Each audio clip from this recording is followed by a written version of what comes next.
어.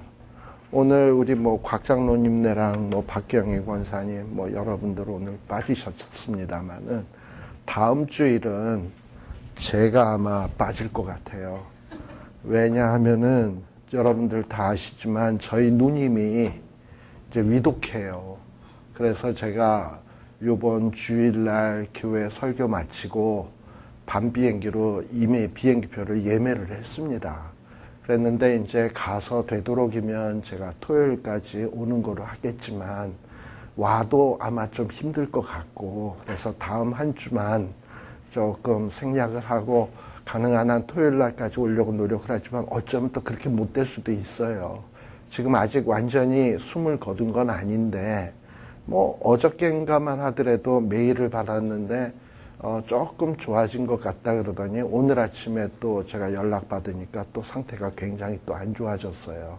그래서 아무튼 지금 그런 상황 때문에 아마 제가 요번에 가면 누님은 마지막 보는 것 같은데 그래서 제가 좀 그렇게 다녀오게 돼 있습니다. 저도 참 비행기 타는 거 싫고 또 이렇게 학교랑 뭐 이런 거 하는 거 빠지는 거 저기 누가 좀 왔나 본데.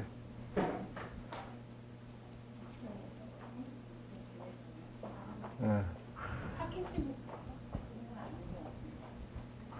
자, 그래서 여러분들이 좀 그거를 양해를 해주시고 다음 주 한 주만 휴강하고 그 다음 주일에는 정상적으로 합니다. 그러니까 오늘 혹시 못 오신 분들에게도 박정화 집사님이나 뭐 이런 분들한테 얘기를 해주시고요. 괜히 그냥 헛걸음하지 않도록. 그리고 우리 박경희 권사님한테는 제 와이프가 얘기를 할 거고 그리고 뭐 주변에 있는 사람들한테 얘기해 주시면 좋겠습니다. 우리 강 목사님도 뭐 혹시 주변에 오실 분 있으면 얘기를 꼭 해 주셔야 됩니다. 그리고 제가 이석기 목사님한테는 제가 이메일을 했습니다. 오늘 제가 조금 전에 했거든요. 그러니까 화요일 날은 수업 없습니다. 그러니까 제가 자세한 건 또 연락하겠습니다. 자, 그러면 우리는 민수기 지난 시간에 3장까지 한 걸로 기억하고 있습니다. 그렇죠? 이 민수기는 인구, 이 이스라엘 백성들을 계수하는 이런 이야기인데, 이 이스라엘 백성들을 계수할 때 특별히 레위인들은 이 싸움에 나갈 만한 자로 계수하는 데 있어서 계수되지가 않습니다. 이 레위인들은 특별 하나님의 관리 대상이에요. 그래서 이 레위인들은 일반 이스라엘 백성들하고 동일하게 계수되지 아니하고 별도로 계수되고 있는 것을 볼 수 있어요. 왜 그러냐 하면 이 레위인들은 이스라엘 백성들의 그 장자는 하나님의 것인데 이 모든 이스라엘의 장자들을 데려다가 하나님의 일을 시키면 가족들하고 세퍼레이트 되잖아요. 그래서 그 장자를 대신해서 레위인이 하나님 앞에 봉사를 하면 이 모든 이스라엘 장자들이 하나님 앞에 봉사한 것으로 하나님이 인정해 주기로 했거든요. 그래서 이 레위인은 하나님의 것이에요. 그래서 하나님의 것이었기 때문에 별도로 계수를 하고요. 그리고 이스라엘은 어떻게 보게 되면 이 하나님의 것인 이 레위인들이 어떻게 하느냐에 따라서 이스라엘 백성들이 하나님 앞에 축복을 받을 수도 있고 또는 아주 무서운 징계도 받을 수 있는, 그래서 이 레위 지파의 학위 탓에 따라서 이 이스라엘의 운명이 왔다 갔다 하게 됩니다. 자, 그런데 오늘은 요 4장에 보게 되면 이 레위 지파 안에는 이 레위의 아들들이 세 아들이 있는 거 아시죠? 게르손, 그 다음에 고핫, 무라리, 이렇게 세 자식이 있고 요 세 자식으로 해서 뭐 고핫 자손, 무라리, 게르손 자손 이렇게 구분을 하는데 이렇게 고핫, 게르손, 무라리 요 세 지파가 각각 하나님의 일을 하는 데 있어서 임무가 서로 다르습니다.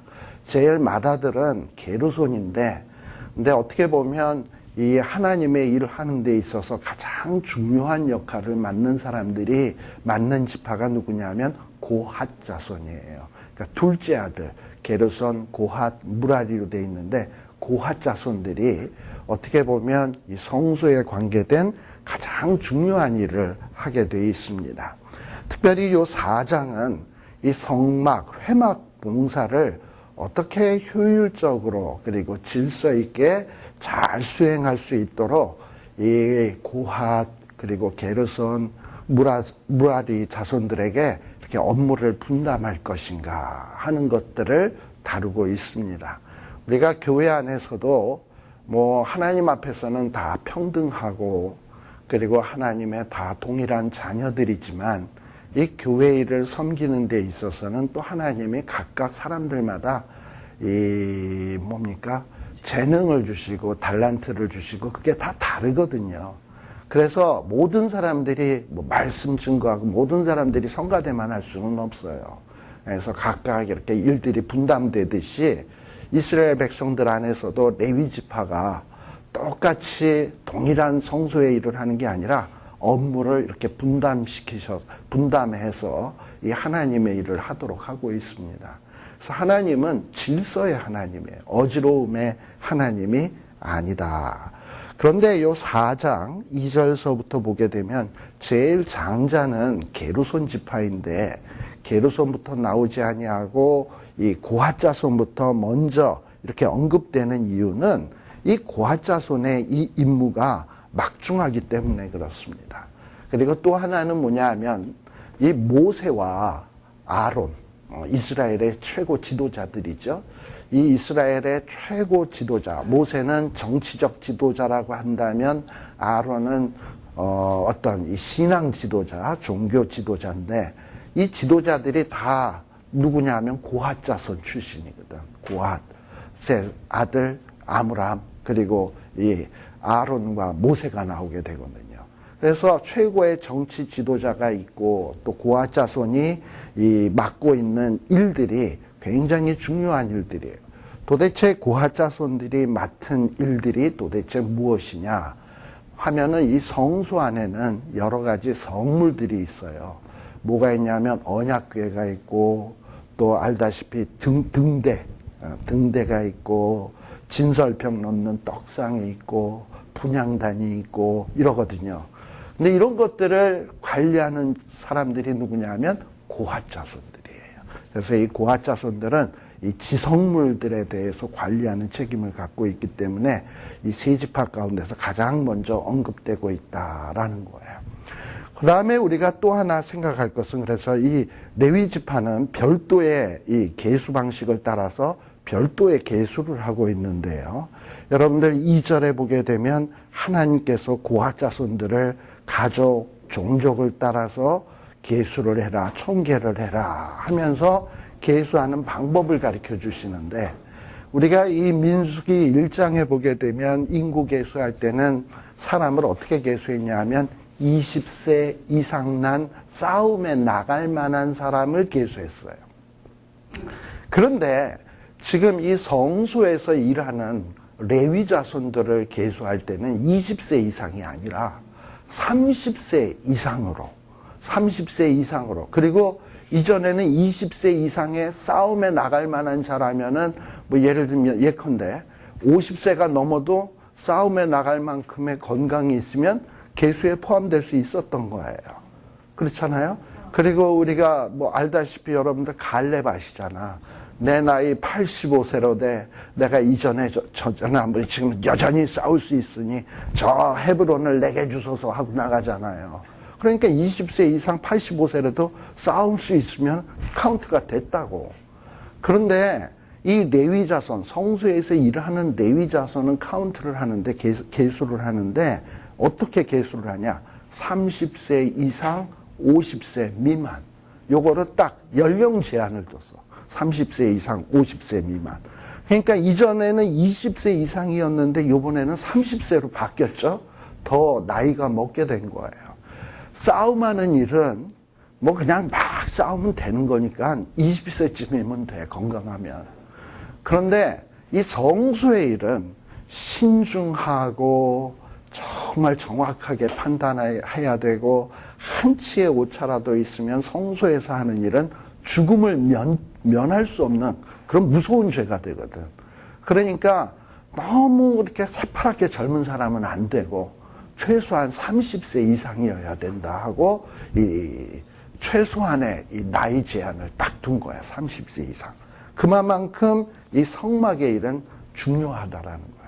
그리고 또 50세로 제한한 것은 또 뭐냐?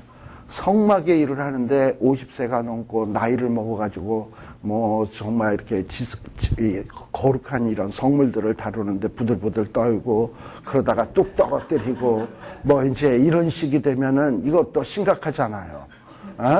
그러니까 그러면 안 되니까 이게 또 최소한 50세 미만으로 이렇게 해서 또 나이 제한을 딱 둔 거예요. 참 이제 저도 50이 훨씬 넘다 보니까는 참 이거 보면 되게 섭섭하더라고.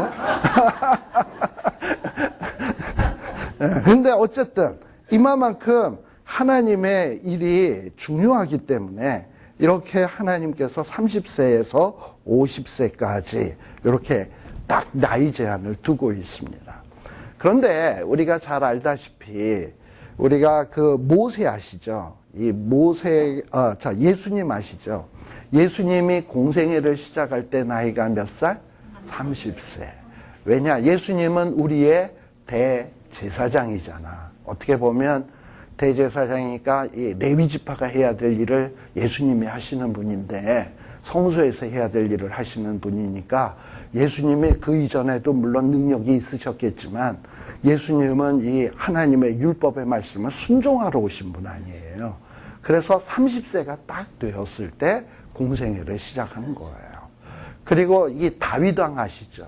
다윗 왕도 왕으로 이렇게 딱 등극할 때의 나이가 몇 살이냐면 30세였어요. 그래서 여기 이 30세라고 하는 것은 이런 중요한 어떤 성직을 감당하는 최소한의 나이다라는 것을 여러분들이 좀 기억할 필요가 있습니다. 자, 이렇게 또 얘기를 하면 목사님 근데 좀 이상한데요.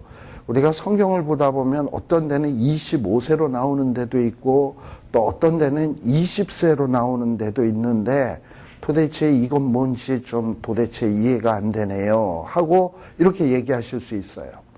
우리가 성경에 보게 되면 나중에 이 30세라는 이 기준이 8장 24절 한번 보세요.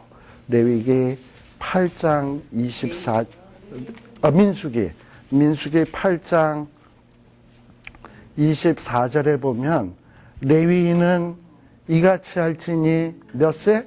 25세 이상으로 회막에 들어와서 민수기 8장 24절. 죄송합니다. 민수기 8장 24절. 민수기 8장 24절에 보면 레위인이 25세 이상으로 회막에 들어와서 봉사하며 일하라고 돼 있는데 그리고 25절에 보면 50세부터는 쉬라고 돼 있는데 앞에는 30세, 뒤에는 25세. 나이가 줄어버렸잖아. 에? 그러니까는 그것도 또 성경을 꼼꼼히 보는 사람이나 이거 찾지. 그렇지 않아요? 그리고 또 23장, 민수기 23장 24절을 보세요. 민수기 23장 24절에 보게 되면, 요건 아닌 것 같다. 요건 아니다. 그리고 또 어떤 데 보면은 20세로 돼 있는데도 또 나와요. 근데 이건 무슨 얘기냐 하면은 우리가 교회에서 그 목사님이 될 때 보면은 목사님 되기 전에 전도사하고 강도사하고 그리고 목사가 되잖아. 그러니까 이런 걸 보고 견습기간이라고 얘기하잖아요.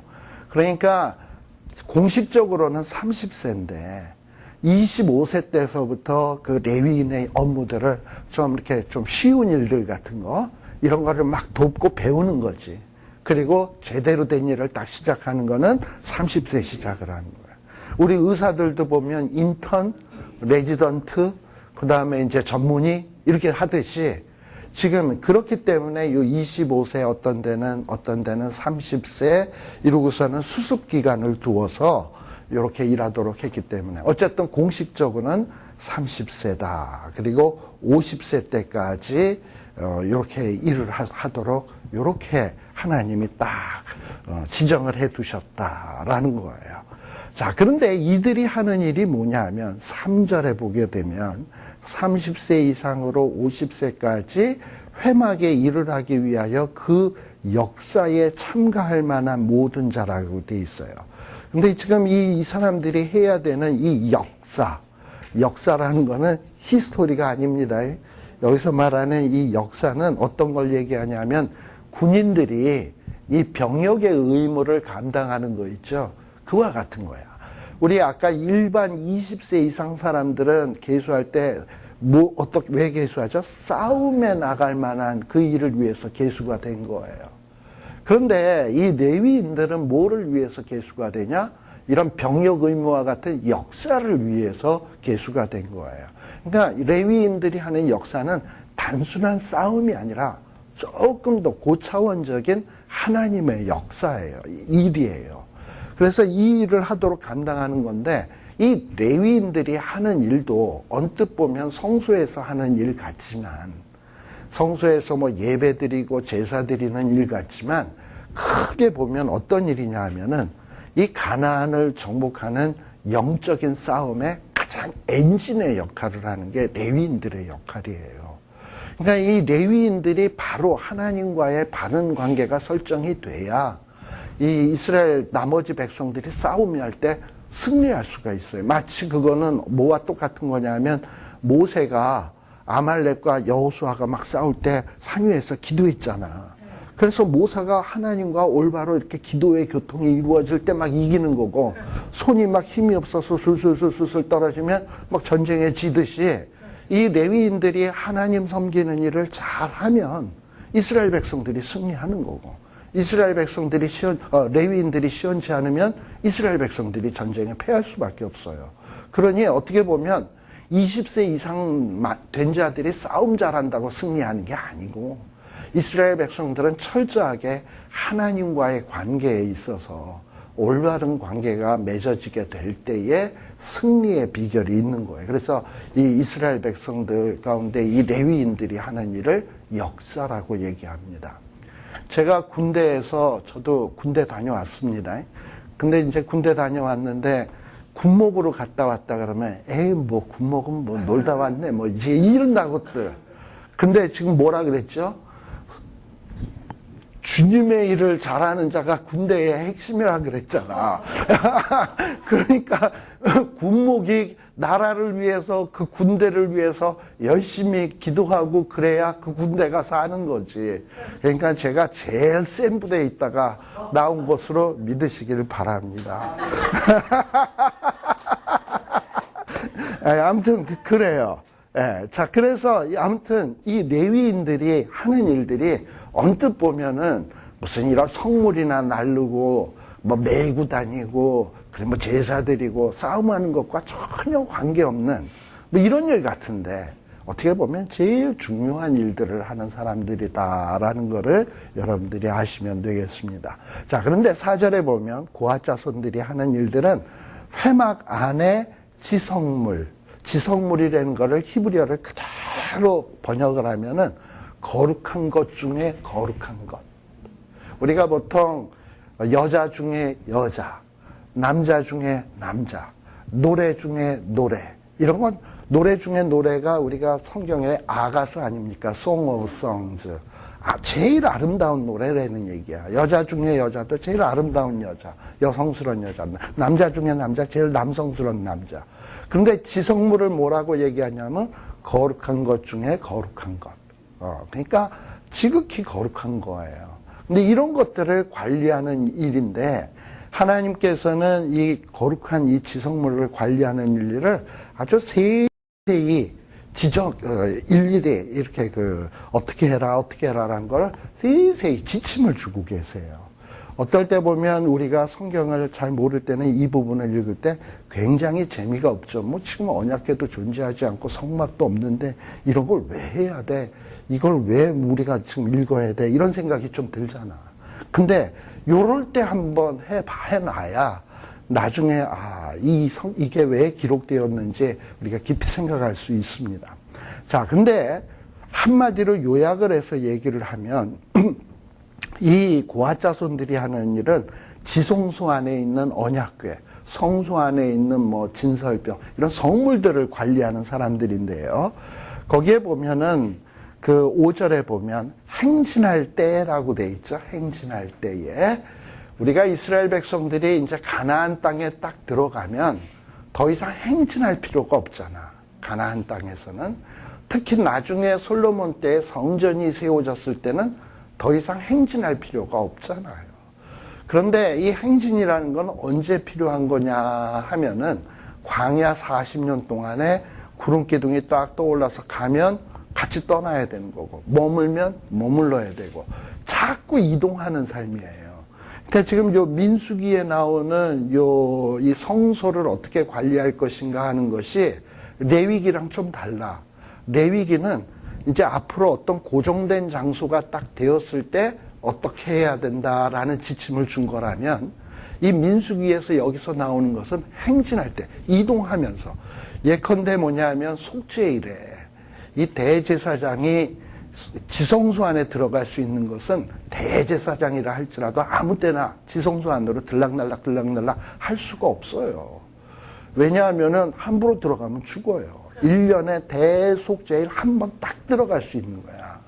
그런데 이 광야의 행진 중에는 하나님의 구름 기둥이 뚝 떨어서 앞서서 쑥 가면은 텐트 걷어서 가야 될 거 아니에요. 성소 회막도 다 걷어서 가야 될 거 아니야.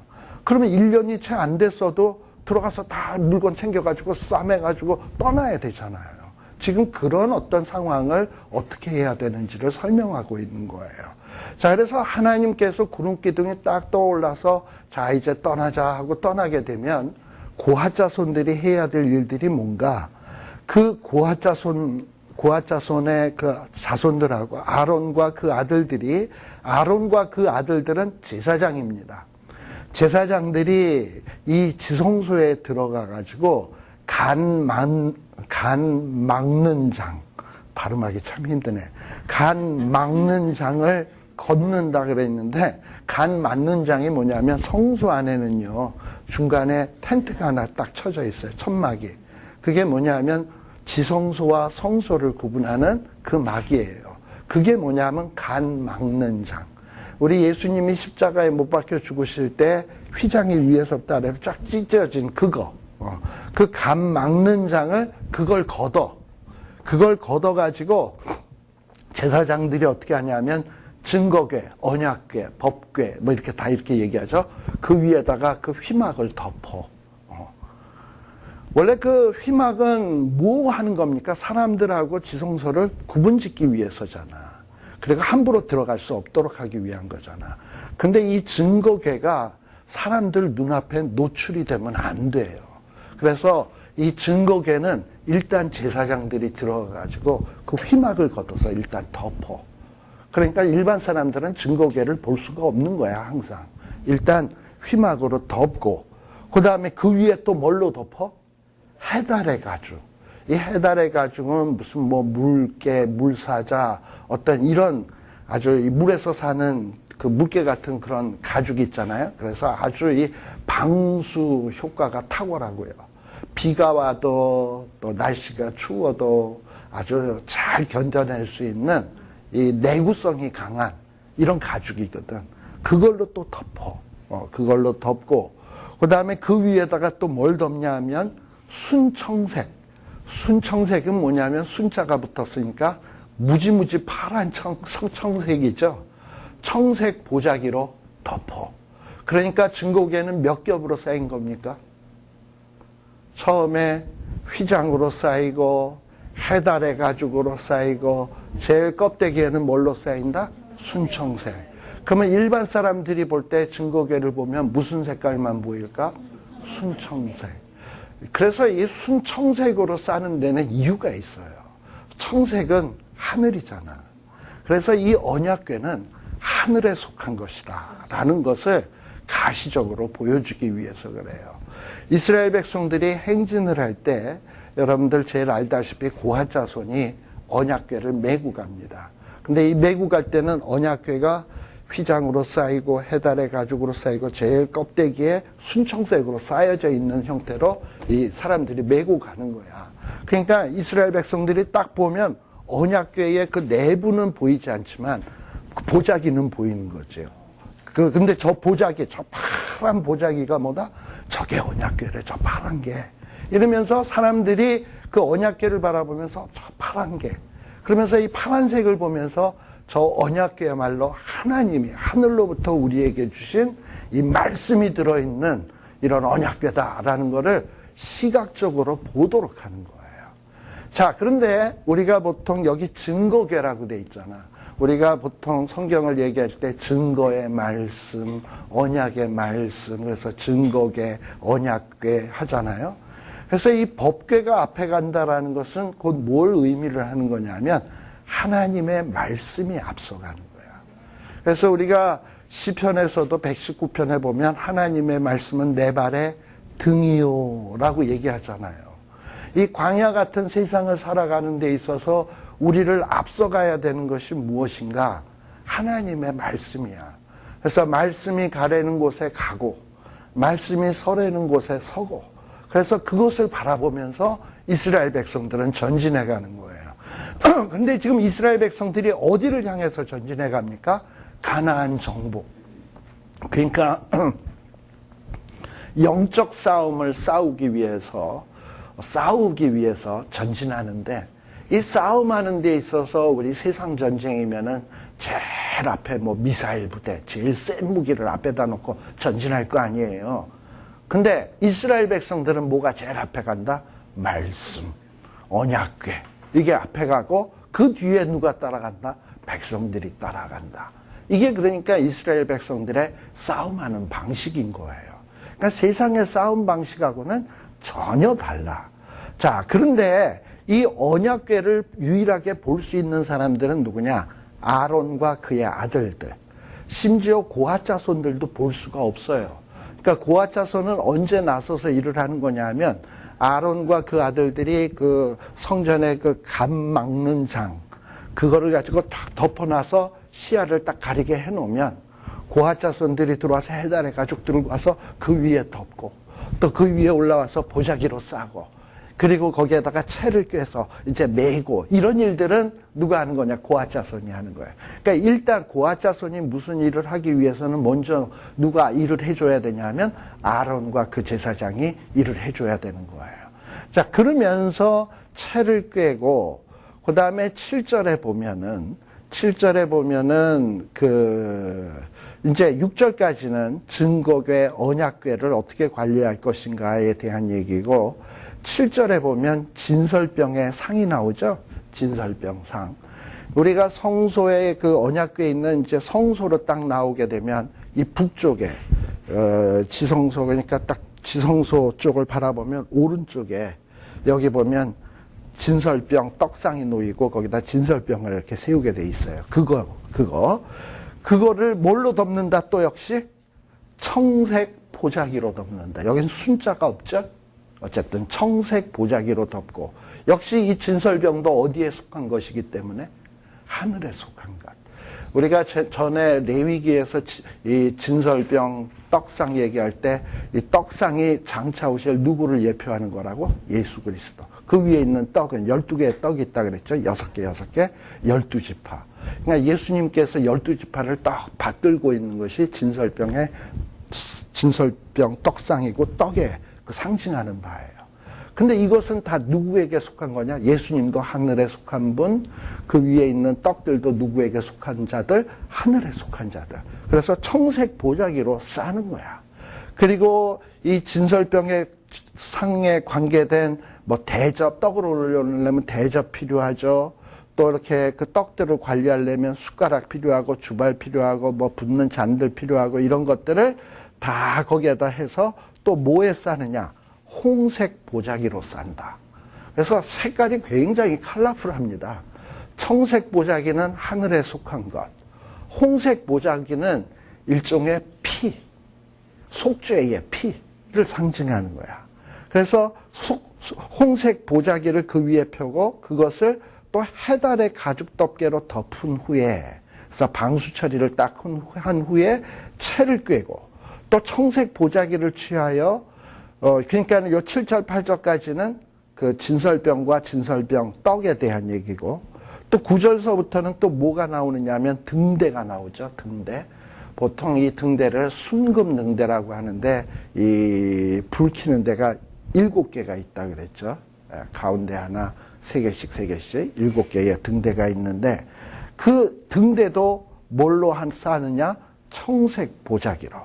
그리고 이 등대에 불을 붙이고 하기 위해서 필요한 불집게, 불똥그릇, 그 다음에 이 불똥그릇은 뭐냐면 우리가 번제단에서 불 붙고 있는 거 불을 떠다가 향로에다 담아가지고 분향단에 와가지고 분향을 하기도 하고 그 불을 가지고 등대에 불을 붙이기도 하고 그러거든요. 아무 불이나 쓰면 안 돼. 불은 우리가 성경 민수기 10장인가 거기에 보게 되면은 나답과 아비후 사건이 나오는데 다른 불을 들이다가 그냥 돌아가시거든요. 그러니까는 아무 불이나 들이면 안 돼. 반드시 불똥 그릇이 성소에서 쓰는 불똥 그릇이 있어요. 그래서 거기에다가 취해서 이것을 모든 것을 관리를 해야 돼. 근데 이런 일들을 다 누가 하는가? 제사장이 이렇게 보자기로 쌓아놓으면 그 쌓아놓은 것들을 이렇게 움직이고 하는 것을 누가 하는 거냐? 고핫 자손들이 이것을 운반하는 이런 책임들을 맡게 된 겁니다. 자, 그래서 이 11절에 보면 이 등대를 뭐라고 얘기했냐 하면은 금단이라고 그랬어요. 등대와 금단이 이게 다른 게 아니라 이 등대가 금으로 되어 있기 때문에 때로는 금단이라고도 이야기한다라는 거예요. 그래서 이런 것들을 다 어떻게 하냐? 성소에서 쓰는 12절, 성소에서 쓰는 모든 이런 기구들을 어디다 싸서? 청색 보자기에다 싸서 해달의 가죽 덮개로 덮어서 그거를 매는 틀 위에다 두고, 왜 매는 틀 위에다 두느냐 하면 이런 성소의 기물들은 사람의 손이 닿으면 안 돼. 그래서 이렇게 채로 해서 가마 매듯이 손이 안 닿게 이렇게 메고 다니게 이렇게 관리를 하고 있습니다. 자, 그런데 이런 일들을 다 누가 하는 것인가? 바로 이 고핫 자손들이 하게 되는 거예요. 그래서 이 고핫 자손들이 이 지극한 이 성소의 물건들을 다루던 것인데 15절에 보게 되면 행진할 때에 아론과 그 아들들이 성소와 성소의 모든 기구를 뭐 하기를 필요하거든. 이거를 암만 고핫 자손이라 그래도 이런 어떤 성물들을 눈으로 보면 안 되거든요. 그러니까 먼저 제사장과 대제사장과 제사장이 그걸 다 휘장으로 덮고 보자기로 쌓아놓으면 이거를 메고 가는 건 누가 하는 거냐? 고핫 자손이 하는 거예요. 자, 그러면 우리가 고핫 자손이면 우리는 무슨 생각 들까? 우리는 무거운 거 들기만 하고 진짜 중요한 거 보는 거는 저 사람들이 하고 기분 되게 나쁘네. 좀 이런 생각 할 거 아니에요. 근데 하나님의 일은 그럴 것이 아니야. 뭐 지성소 물건을 직접 만지고 보고 한다 그래가지고 그게 더 존귀한 일이냐? 물론 존귀하긴 하지. 근데 그거 잘못 만졌다간 죽어요. 그거 안 만지는 게 오히려 생명 연장에는 좋아. 그리고 그걸 보자기로 쌓아놓으면 매는 게 이게 어쩌면 더 안전해, 생명에는. 근데 어쨌든 성경에서는 맡은 자에게 구할 것은 뭐다? 충성이다. 왜 나는 이런 일 맡기고 저자는 저런 거 맡기나. 그래서 지난 시간에도 얘기했잖아요. 그 오케스트라에서 어떤 사람은 한 사람 할 때 심벌주 한번 치기 위해 가지고 턱시도 입고 양복 입고 나온다고. 다른 사람들은 시작부터 끝까지 다 악기 연주하는데 자기는 이러고 있다가 쾅 한번 치는 게 이게 그냥 기분 나빠서. 우리 우리 어렸을 때 보면 교회에서 연극하면은 뭐 예를 들면 예수님 탄생 얘기할 때 요셉 할 사람 그러면 저요. 마리아 할 사람 저요. 그럼 뭐 애기 할 사람, 애기는 이제 커서 안 되니까 보통 인형 들고 하죠. 그리고 최소한 어디까지는 우리는 해야 되냐면 동방박사 여자애들인 경우엔 천사 1, 2, 3은 해야 돼. 최소한 그 정도는 해야 그래도 면이 쓰는 거야. 근데 보통 우리가 언제 시험 드느냐면 너는 말구유에 말 1, 너는 나귀 1, 뭐 이런 거 하면은 아주 심통이 나가지고 교회를 계속 다닐 것인지 말 것인지 어린 시절에 막 그런 걸 갖고 고민하잖아요. 근데 그렇게 해서 말이 안 하겠다고 그러고 소가 안 하겠다고 그러면 그 연극이 되겠습니까? 그렇잖아요. 맡은 자에게 구할 것은 충성인데 근데 이 고아 자손들은 어쨌든 이것을 메고 가게 되어 있습니다. 근데 여러분들이 좀 눈여겨봐야 될 것이 뭐냐면 이건 고아 자손들이 메고 가야 된다라는 거예요. 제가 이 얘기를 왜 하느냐 하면 사무엘서 한번 우리 가볼까요? 사무엘서에 가보게 되면 사무엘하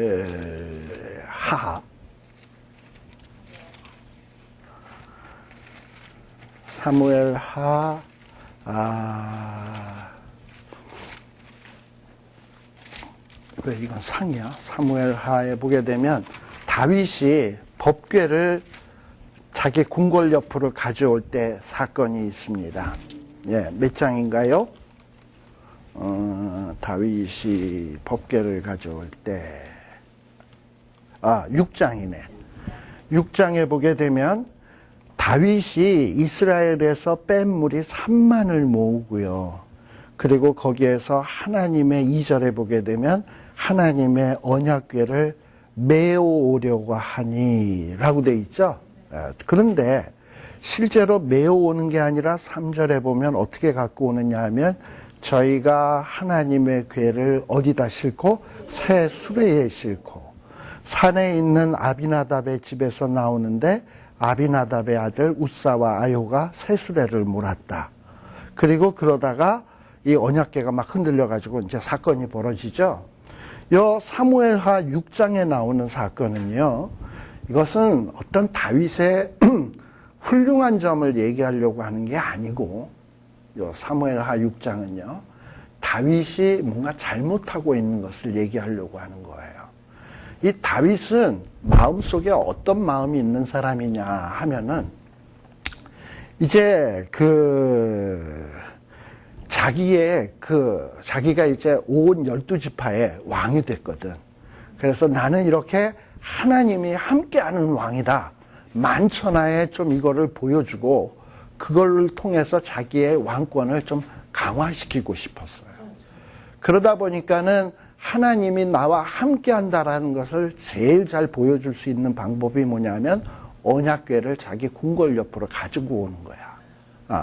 그래서 이 언약궤를 갖고 오는데 어떻게 하느냐 하면 6장 1절에 보면 그 언약궤 입성식이라 그러나? 아무튼 언약궤 입성식에 가능한 한 많은 사람을 동원했어.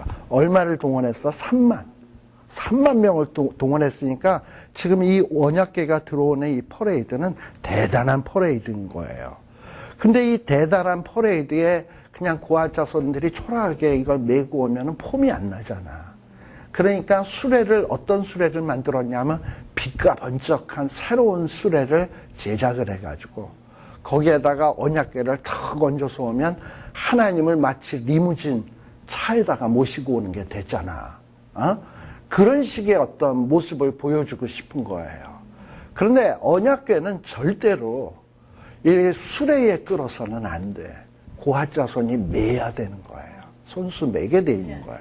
그런데 이 다윗이 이거 수레에다가 싣고 아비나다 집에서 이렇게 탁 나오니까 누가 기가 막히냐면 소들도 기가 막힌 거야. 소들도 생각하기에 이건 아닌데, 이건 메고 가야 되는데 왜 우리를 시키는 거야? 그래가지고 소가 기가 막혀서 웃으면서 팔짝팔짝 뛰는 거예요.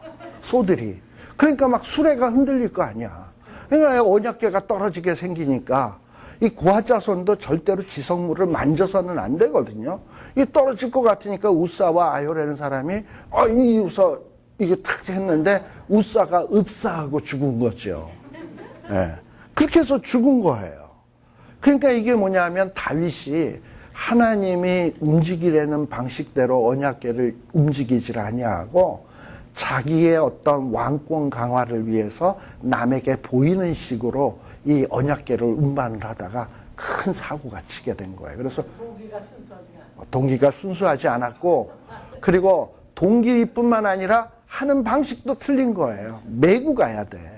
그런데 안 메고 갔잖아. 수레에다가 탁 실어서 3만 명이 잘 보이도록 높은 수레에다 실었겠지. 그러니까는 그 소들도 웃은 거죠. 오죽했으면 소가 웃겠어. 자, 여기 지금 제가 없는 얘기 하는 게 아니에요. 6절에 보면 타작마당에 이르러서 소들이 뭐 했다? 뛰는 거지. 기가 막혀서 팔짝팔짝 뛰는 거예요, 얘네들도. 예. 그러니까 이게 곧 벗개가 떨어질 것 같으니까 붙잡은 거예요. 죽은 거지. 그래서 이 하나님이 치셨다라고 돼 있어요. 그래가지고 이제 이 언약궤를 갖고 오지 못하고 오벳 에돔이라고 하는 집에다가 이 언약궤를 갖다 놓게 됩니다. 그리고 한참 세월이 지났어. 석 달이 지났어. 여러분들 11절에 보면 석 달 지난 다음에 오벳 에돔 집에 언약궤를 갖다 놓으니까 큰 축복을 받은 거예요. 큰 축복 받는 모습을 보면서 다윗이 생각한 거지. 아, 이제 하나님의 진노가 풀렸나 보다. 이제는 갖고 와도 되는가 보다. 그래가지고 이제 오벳 에돔의 집에서 이제 언약궤를 다시 갖고 오려고 해요. 그래서 다윗성으로 올라오는데 다시금 갖고 오려고 하는데 12절 끝부분하고 13절 한번 보세요. 거기에 보면은 6장 13절.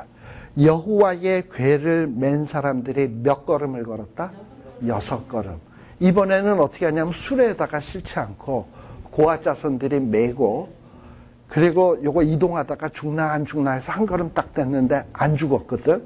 그래서 또 한 걸음 또 떼고 그래도 안 죽었거든. 그래서 또 한 걸음 떼고 해가지고 몇 걸음을 걸은 거냐면 6걸음을 걸었어. 그러니까 얼마나 조심스럽게 걸었는가를 알 수 있죠. 근데 하나님이 안 치신 거야.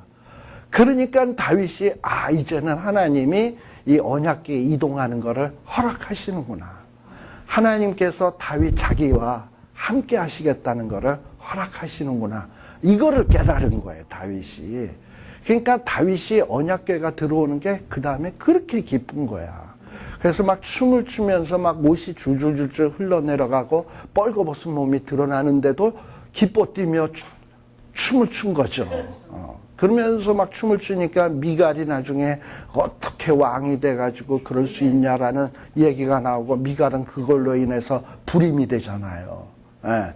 근데 요런 어떤 사무엘상 6장에 나오는 사건이 뭘 배경으로 읽어야 되는 얘기냐 하면 요 민수기 4장에 나오는 고핫 자손이 맬 것이니라. 이렇게 성경은요, 이 앞에 나오는 내용이 저 뒤에도 다 연결이 돼 있어. 그래서 성경과 성경은 서로 이렇게 연결해서 읽어야지, 그냥 읽다 보면, 여기서 그냥 벗겨 옮겼구나. 소가 뛰었구나.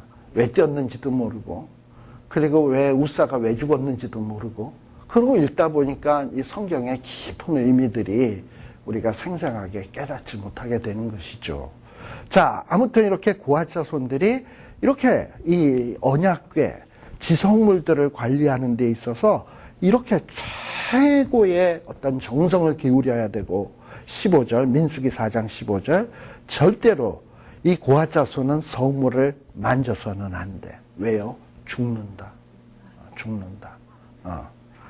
그래서 이 고핫 자손은 맨다. 채로 매게 돼 있지. 자, 그리고 그 다음에 이 고핫 자손 얘기가 나오고 16절에 보면, 자, 이 지성물들을 이렇게 만지는 사람들은 누구냐? 제사장과 대제사장이에요. 16절에 보면 제사장, 그리고 아론의 아들들. 이 아론의 아들들이 곧 제사장들이에요. 특별히 엘르아살은 누구냐? 제사장, 대제사장 아론이 이제 물러나게 되면 대제사장 할 사람이 이 엘르아살입니다. 자, 그러면 이 대제사장이 맡은 임무는 뭔가 하는 거예요. 거기에 보면 대제사장이 맡아서 할 일은 등유. 이 등대에 기름이 있어야 불이 탈 거 아니야. 이 등유 관리하는 일. 또 여러분들 그 분향단에 향품 있잖아요. 이 향품 제조하고 그걸 관리하는 일. 그 다음에 또 뭐냐?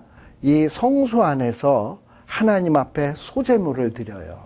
이스라엘 백성들에게는 제사가 있는데 이 늘번제, 상번제라는 게 있어요. 항상 드리는 제사가 있어. 보통 저녁에 제물 하나 드리고 또 아침에 제물 하나 드리고, 그래서 범제단에는 항상 불이 꺼지면 안 돼. 근데 그때 제물만 드리는 게 아니라 이 소제 있죠. 곡식으로 만든 이런 소제물을 함께 드리게 돼 있어요. 근데 이 소제물을 제작하고 만들고 제사 드리는 이 모든 일들을 누가 하는 거냐? 이게 대제사장이 하는 거예요. 대제사장이 하는 거고, 그 다음에 관유. 관유는 뭐냐 하면 이 성소에서 쓰는 물건들은 지극히 거룩하기 때문에 우리가 보통 어떤 물건이 딱 있으면은 저거를 딱 눈으로 보고 마음에 든다 하면은 우리가 어떻게 놓죠? 저거 찜해 놓는다 그러는데 침 발라 놓는다 그러잖아. 저거 내 거 이러고서는. 그렇듯이 하나님의 것 지극히 거룩한 건데 이거는 누구도 손대면 안 되고 하나님의 것이다 라는 표로 뭘 발라 놓느냐 하면 침 발라 놓는 게 아니라 관유를 발라놔. 관유를 발라놓으면 하나님의 것인 거야. 그리고 지극히 거룩한 거야. 근데 이런 것들을 관리하는 사람이 누구냐 하면 엘르아살이에요. 엘르아살이 이런 일들을 감당하게 되어 있습니다. 그런데 이 엘르아살이라고 하는 사람은 대제사장이거든요. 이제 대제사장인데 제사장이 하는 일들이 뭔가, 우리가 이 등유라고 하는 것은요, 이 등유는 지성소 안에는 지금은 뭐 우리가 뭐 다 이렇게 전기가 나옵니다만 이 지성소는 다 온통 다 막혀 있어요. 그리고 가운데 휘막도 쳐져 있고 아주 깜깜해. 그러니까 그 안에 그 불을 밝히려면 이 등대에 불을 밝혀야 그 안이 보일 수가 있거든요. 그러니까 그 안을 밝히는 그 기름이 뭐냐면 등유예요. 등유. 자, 그런데 이 등유가 그런 것인데, 그런데 우리 하나님께서 우리를 보고 뭐라 그러죠? 세상의 빛이라 그러잖아. 그리고 등대는 7가지가 있다 그랬죠. 7가지는 뭘 상징한다고? 7교회. 근데 이 7교회가 빛의 직분, 소금의 직분을 감당하려면 뭐가 필요해? 기름이 필요하잖아. 이 기름은 뭘 상징하는 거냐? 성령을 상징하는 거거든. 근데 우리 예수님께서 뭐라 그러냐면 내가 너희에게 보혜사 성령을 보내겠다 그랬어요. 근데 대제사장이 지금 뭘 관리해요? 기름을 관리해요. 그리고 그 기름을 공급해줘야 등대에서 빛을 발할 수가 있어요. 근데 이런 모든 것을 관리하는 분이 누구다? 대제사장이야. 근데 대제사장이 누구야? 예수 그리스도야. 예수 그리스도가 장차 우리가 빛이 되게 하기 위해서는 성령을 공급해 주셔야 돼. 등유 아시겠습니까? 자, 그 다음에 또 분향할 향품이라고 돼 있어요. 보통 우리가 요한계시록에도 보면 이 향, 하나님께 올라가는 향을 뭐에 비유합니까? 기도. 이 기도를 관리하시는 분도 누구냐? 예수님이야. 우리가 기도할 때 꼭 마무리에 하는 기도가 뭡니까? 예수 그리스도의 이름으로 기도합니다. 이러고서 예수님의 이름으로 기도를 해야지만 그게 기도가 되는 것이지, 그냥 기도하고 그냥 끝하고 이런다고 기도되는 거 아니에요. 그러니까 이 기도는 예수님이 중보해 주어야지만 이 기도가 하나님 앞에 상달될 수 있어요. 근데 이 향품을 관리하시는 분이 누구다? 예수 그리스도. 그러니까 대제사장. 그러니까 엘르아살은 장차 오실 예수 그리스도를 예표하는 거예요. 그 다음에 이 소제물, 하나님 앞에 바쳐지는 일종의 봉사의 상징입니다. 이 봉사도 누가 힘주셔야 되고 누가 도와주셔야 되는 거냐? 예수 그리스도. 거룩하게 구별되는 것도 관유, 이것도 누구를 통해서 이루어지는 거냐? 예수 그리스도. 그래서 이 성막에서 이 엘르아살이 하는 일들은 그냥 단순히 무슨 뭐 이상한 무슨 무당 무슨 이런 의식 행하는 것처럼 뭐 이렇게 보면 보일지 모르겠지만 그게 아니에요. 그가 하는 일들은 다 의미가 있는 거예요. 장차 오실 예수님이 하실 사역들을 예표하고 있는 겁니다. 그러니까 이스라엘 백성들이요, 광야를 행진하면서 대제사장이 저렇게 관유, 등유, 향품 이런 걸 관리하는 것을 보면서 우리 성령 하나님께서 이 속에 깨우침을 주시면 지금은 저렇게 30세의 일을 시작해서 50세에 돌아가실 저렇게 유한한 인간이 저런 것들을 관리하시지만 장차 오실 우리의 대제사장은 나이 제한 없이 퍼머넌틀리 제사장 하실 분 아닙니까? 그러니까 엘르아살은 죽으면 그 아들이 대를 이어야 되고 대아들이라서 수없이 많은 제사장이 그 직책을 위해서 바뀌어지고 하지만 우리의 장차 우리의 기도를 관리해 주시고 우리에게 성령을 공급해 주시고 우리를 빛이 되게 하시고 하실 그 예수님은 돌아가시지 않는 분이야. 영원히 살아계시는 분이야. 부활하시고. 그리고 지금도 우리를 위해서 제사장의 역할을 하실 분이에요. 근데 이런 것들을 구약시대의 사람들이지만 성령이 깨우침을 준 사람들은 그걸 알고 있었어요. 그래서 믿음의 눈으로 이런 제사의식을 보면서 장차 오실 메시아를 기다리고 또 기다리고 소망했었습니다. 그런 사람이 어디 있어? 이럴지 모르겠죠? 있었어요. 누구냐? 대표적인 인물이 신약 성경에 보면 시므온 할아버지를 아시나요? 그리고 성전에 있었던 안나 할머니를 아시나요? 이런 분들이 그런 분들이야. 이 시므온 할아버지 같은 경우엔 그 난지에 8일밖에 안 됐던 예수님이 결례를 행하러 탁 들어오는데 마리아에게 안겨서 들어오는 순간 성령님이 감동을 해줘서 이 애가 장차 우리를 위한 대제사장이라는 걸 딱 알아본 거야.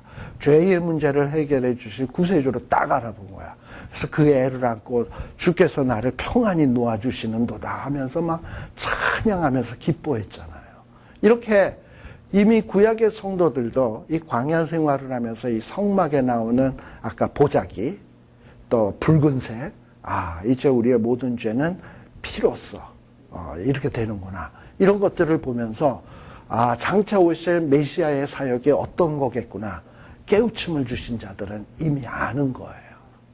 그러면서 이 성막을 바라보면서 이 성막 이런 관리하는 일을 체험하면서 어디를 향해서 전진해 나가? 하나님이 주실 땅, 약속을 땅을 향하여 전진해 나가는 겁니다. 근데 이 일을 누가 잘해야 되냐? 고핫 자손이 잘해야 돼. 근데 아까 사무엘상에서 고핫 자손들이 그거를 예를 들어서 다윗이 언약궤를 옮기는데 새수레에다 실어. 그래야 잘 보이잖아. 3만 명 모이라 그래. 소가 끌라 그래. 이러고 탁 할 때 우리가 정상적인 고핫 자손이면 어떻게 해야 됩니까? 이건 아닙니다. 민수기 보십시오. 민수기 4장 보십시오. 이건 매게 되어 있습니다. 암만 초라하고 보잘것없어도 이건 이게 법입니다. 하고 딱 해야 되는 거예요. 근데 다윗이 서슬시퍼런 왕이 해 하니까는 이 고핫 자손들 소위 거룩한 레위 지파 사람들이 꽁지를 뽕 내리고서는 이러는 거예요. 지난 주간에 오렌지 카운이 우리 성경 공부하시는 분 가운데서 한 분이 저한테 카톡으로 메시지를 하나 보냈어요.